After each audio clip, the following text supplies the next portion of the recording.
आज शाम करीब करीब 7 बजे दिल्ली में लाल किले के पास सुभाष मार्ग ट्रैफिक सिग्नल पर i20 हुंडई गाड़ी में एक ब्लास्ट हुआ है। ब्लास्ट के कारण आसपास की कुछ गाड़ियां और कुछ मार्ग पर जा रहे लोग भी इंजर्ड होने के समाचार हैं।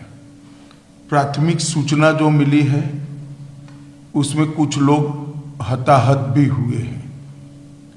ब्लास्ट की सूचना आते ही 10 मिनट में Delhi crime branch, Delhi special branch की टीमें स्पॉट पर पहुंची है।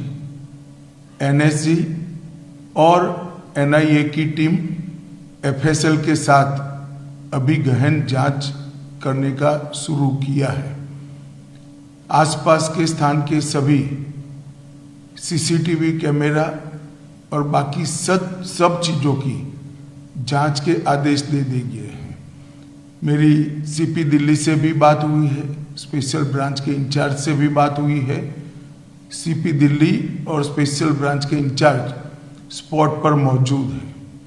हम सभी संभावनाओं को तराश रहे हैं और सभी संभावनाओं को ध्यान में रखकर इसकी गहन जांच की जाएगी। सभी ऑप्शन की तुरंत जांच होकर नतीजा जो आएगा जांच हम जनता के सामने रखेंगे।